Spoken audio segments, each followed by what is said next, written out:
खड़का दी दिल्ली फिर कहना पंजाब से तेरे खड़काने से खड़कती है दिल्ली। अब पंजाब ते हरियाणे वालों ने झंडा कढ़ के दिल्ली खड़काती। मोदी साहब ने गल समझ लेनी चाहिए है कि जदों योद्धियां दे घड़ियाल बजदे होण उदों टल्लियां दी आवाज़ सुनाई नहीं दिंदी।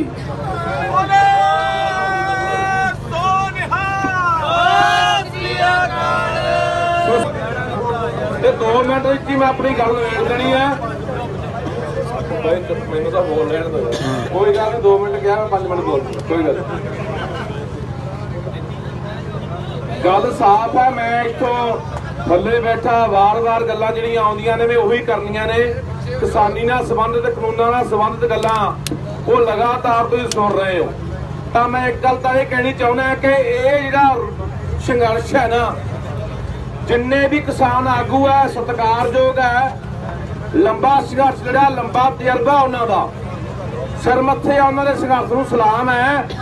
पर हुण सानूं इह अपने दिमाग दे विचों वहम कढ देना चाहीदा है कि इह संघर्ष है किसी जथेबंदी दा जां इह संघर्ष कोई मेरे करके नौजवान आया नहीं। इह संघर्ष लोकां दा संघर्ष है। इह लोक, इह पंजाब, हरियाणा, महाराष्ट्र, यूपी, राजस्थान जिन्ने भी लोग आए ने अपने हकों लिए आए हैं, आप महारे आए हैं। ये गल समझ लेनी चाहिए। दूजी गल मैं कहनी चाहना, बेशक मेरी गल तुहानूं कौड़ी लगे, देखो इत्थे हर धारा दे लोग आए ने, सिख भी आए ने, हिंदू भी आए ने, मुसलमान भी आए ने, बौद्धी पारसी जैनी सारे ईसाई भी आए ने। सारिਆਂ ਦਾ ਭਰਾਵੋ ਕੋਲ है, ਇਹਨੂੰ एक रंग ना दिओ। ਹੁਣ ਤੁਸੀਂ ਗੁੱਸਾ ਕਰੋਗੇ, ਬਾਰ-ਬਾਰ ਗੱਲ ਆਉਂਦੀ, ਇਹਨੂੰ ਕਾਮਰੇਡੀ ਰੰਗ ਨਾ ਦਿਓ।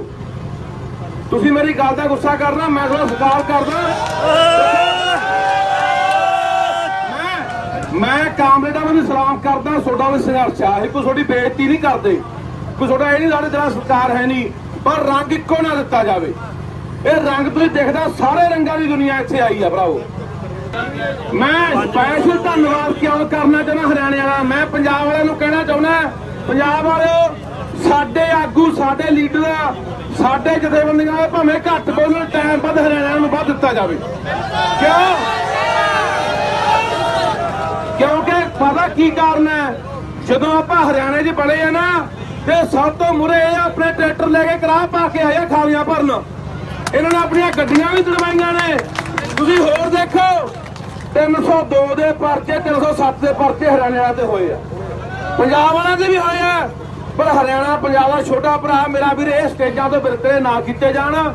ਦੂਜੀ ਵਾਰ ਨੂੰ ਬਾਰ-ਬਾਰ ਅਪੀਲ ਕਰਦਾ, ਦੇਖੋ ਜਿਹੜਾ ਵੀ ਬਾਈ ਬੰਦਾ ਇੱਥੇ ਆਉਂਦਾ, ਜਥੇਬੰਦੀਆਂ ਸੁਣ ਰਹੇ ਹੋ, ਸਟੇਜ ਵਾਲੇ ਸੁਣ ਰਹੇ ਹੋ, ਜਿਹੜਾ ਬੰਦਾ ਵੀ ਇੱਥੇ ਬੁਲਾਉਂਦਾ ਉਹਨੂੰ ਇੱਕੋ ਗੱਲ ਕਹੋ, ਭਰਾਵੋ ਏਜੰਡਾ ਕਿਸਾਨੀ ਹੈ, ਕਿਸਾਨੀ ਤੋਂ ਬਾਹਰ ਜਿਹੜਾ ਨਾ ਜਾਓ। ਕਿਉਂਕਿ ਜਦੋਂ ਅਸੀਂ ਘੋਲ ਨੂੰ ਸੀਮਤ ਕਰ ਲੈਂਦੇ ਨਾ, ਸਟੇਜ ਨੂੰ ਸੀਮਤ ਕਰ ਲੈਂਦੇ ਆ ਵੀ ਨਹੀਂ ਜੀ ਆਹ ਬੋਲੂਗਾ, ਆਹ ਨਹੀਂ ਬੋਲੂਗਾ, ਭਾਈ ਲਹਿਰਾਂ ਖਤਮ ਹੋ ਜਾਂਦੀਆਂ, ਘੋਲ ਖਤਮ ਹੋ ਜਾਂਦੇ ਆ। ਅਸੀਂ ਵਧਾਉਣਾ ਦਾਇਰਾ ਨੂੰ ਖਤਮ ਨਹੀਂ ਕਰਨਾ, ਛੋਟਾ ਨਹੀਂ ਕਰਨਾ। ਕੋਈ ਕਲਾਕਾਰ ਆਉਂਦਾ, ਕੋਈ ਪੰਥਕ ਆਗੂ ਆਉਂਦਾ, ਕੋਈ ਬੁੱਧੀਜੀਵੀ ਆਉਂਦਾ, ਸਮਾਜ ਸੇਵੀ ਆਉਂਦਾ, ਕੋਈ ਬੰਦਾ ਆਉਂਦਾ, 2-2 ਮਿੰਟ ਦਿਓ ਭਰਾਵੋ। ਕੱਲ ਇੱਥੇ ਅੱਜ ਇਹ ਗੱਲ ਦਾ ਦੁੱਖ ਲੱਗਿਆ ਬਾਈ, ਗੁੱਸਾ ਨਾ ਕਰ ਜੋ ਬਾਈ। ਤਰਸੇਮ ਜੱਸੜ, ਰਣਜੀਤ ਬਾਵਾ ਇੱਥੇ ਆ ਕੇ ਗਏ ਆ, ਉਹ ਵੀ ਪੰਜਾਬ ਦੇ ਪੁੱਤ ਹੈ, ਪਰ ਉਹ ਨਾਰਾਜ਼ ਹੋ ਕੇ ਗਿਆ, ਬੋਲਣ ਨਹੀਂ ਦਿੱਤਾ ਗਿਆ। ਇਹ ਨਾ ਕਰੋ। ਕੱਲ ਬੱਬੂ ਮਾਨ ਆ ਕੇ ਗਿਆ, ਇੱਥੇ ਹੋਰ ਗਾਇਕਾਂ ਨੇ ਆਉਣਾ, ਕਰਮਰ ਗਰੇਵਾਲ ਵੀ ਆਇਆ ਬੈਠਾ, ਹਰਫ ਚੀਮਾ ਵੀ ਆਇਆ ਬੈਠਾ, ਕੱਲ ਨੂੰ ਮੂਸੇ ਵਾਲੇ ਨੇ ਵੀ ਮੰਨ ਲਓ ਇੱਥੇ ਆਉਣਾ।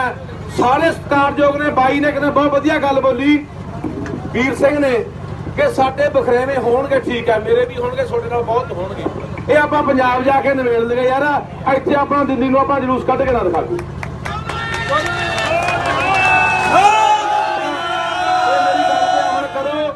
ਤਾਂ ਭਰਾ ਬਣ ਕੇ ਲੈ ਬਾਈ, ਮੈਂ ਅਖੀਰ ਤੇ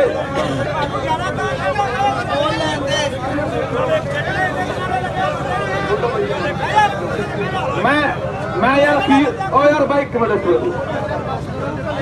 ਮੈਂ ਅਖੀਰ ਤੇ ਇੱਕੋ ਹੀ ਬੇਨਤੀ ਕਰਨੀ ਚਾਹੁੰਦਾ ਕਿ ਅਸੀਂ ਕਦੇ ਵੀ ਨਹੀਂ ਚਾਹਿਆ, ਮੈਂ ਤਾਂ ਖਾਸ ਕਰਕੇ ਪਹਿਲੇ ਦਿਨ ਤੋਂ ਨਹੀਂ ਚਾਹਿਆ ਵੀ ਇਹ ਕੋਈ ਤੂਫਾਨ ਹੋ ਕੇ ਕੋਈ ਸਟੇਜ ਅੱਡ ਲੱਗੇ। ਭਰਾਵੋ ਇਹ ਤੁਹਾਨੂੰ ਬੇਨਤੀ ਹੈ, ਇੱਕ ਮੇਰੀ ਹੋਰ ਬੇਨਤੀ ਖਾਸ ਕਰਕੇ ਨੌਜਵਾਨਾਂ ਨੂੰ ਹੈ। ਉਹ ਬਾਈ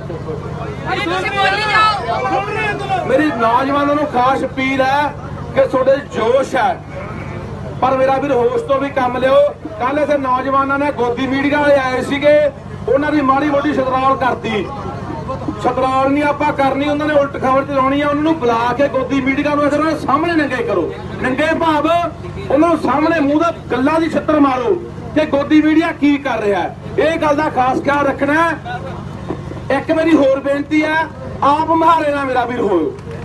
ਆਪ ਮਹਾਰਾ ਜਦੋਂ ਕੋਈ ਵੀ ਘੋਲ ਹੋ ਜਾਂਦਾ, ਉਹ ਘੋਲ ਦਾ ਨੁਕਸਾਨ ਹੁੰਦਾ। ਜੋ ਵੀ ਜਾਬਤਾ, ਜੋ ਵੀ ਸਬਰ ਆ, ਉਹਦੇ ਵਿੱਚ ਰਹਿ ਕੇ ਆਪਣੀਆਂ ਗੱਲਾਂ ਬਾਤਾਂ ਕਰਨੀਆਂ ਨੇ। ਆ ਲੈ ਬਾਈ ਮੈਂ ਖਤਮ ਹੀ ਕਰ। ਧੰਨਵਾਦ ਬਾਈ ਤੁਹਾਡਾ ਸਾਰਿਆਂ ਦਾ।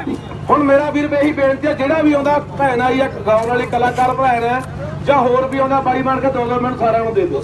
ਧੰਨਵਾਦ ਜੀ। ਵਾਹਿਗੁਰੂ ਜੀ ਕਾ ਖਾਲਸਾ, ਵਾਹਿਗੁਰੂ ਜੀ ਕੀ ਫਤਿਹ। ਬੋਲੇ ਸੋ ਨਿਹਾਲ।